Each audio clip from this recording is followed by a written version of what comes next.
नाजरीन अस्सलाम वालेकुम। IND टुडे न्यूज में आपका खैर मकदम करते हैं। आइए देखते हैं ये तफसीलात। अगर आपने हमारे चैनल को सब्सक्राइब नहीं किया है तो आपको यहाँ सब्सक्राइब बटन दिख रहा है, उसे क्लिक करिए और सब्सक्राइब कीजिए और साथ ही साथ बेल आइकॉन को भी क्लिक करिएगा, जिससे कि आपको ताज़ा अपडेट मिलते रहे।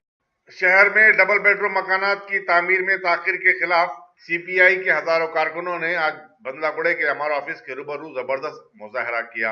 CPI कायद नसीमा ने इस मुजाहरे की क़यादत की। उन्होंने मीडिया से बातचीत करते हुए कहा कि डबल बेडरूम बनाने और उन्हें गरीबों के हवाले करने का वादा किए 4 बरस हो गए, लेकिन हुकूमत अपने इस वादे को पूरा करने में नाकाम हो चुकी है।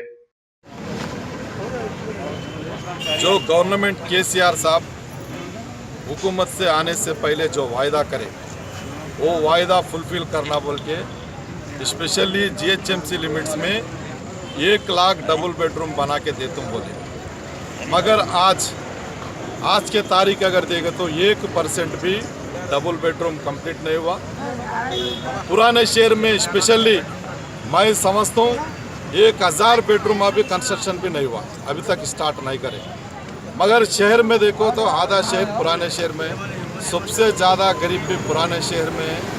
मगर जो इससे पहले हुकूमत थे वो हुकूमत चेंज होने के बाद, तेलंगाना सेपरेट होने के बाद यहाँ के लोग समझे हमारा कुछ ना कुछ तकलीफ कम होते जाता बोल के समझे, पुराने शहर तरक्की होता बोल के समझे। मगर आज वो सिचुएशन नहीं दिख रहा। जैसा पहले थे वैसे लैंड ग्राबिंग गवर्नमेंट का होते जा रहा। हम इससे पहले भी CPI के जानिब से हम लड़े गवर्नमेंट लैंड प्रोटेक्ट करना, वो गवर्नमेंट ज़मीनों के ऊपर गरीब लोगों को डबल बेडरूम देना बोल के आज CPI के जानिब से बंदलागुड़ा MRO ऑफिस के सामने धरना करते हुए हम हुकूमत को डिमांड करना चाह रहे हैं। अगर हुकूमत ये पूरा स्टेट वाइड धरना करने के बाद में भी डबल बेडरूम का काम अगर स्टार्ट नहीं होगा, पूरे आदमियों को इकट्ठा करके नेक्स्ट महीने में 10 तारीख को प्रगति भवन को घेराव करने का हम फैसला ले लिया है।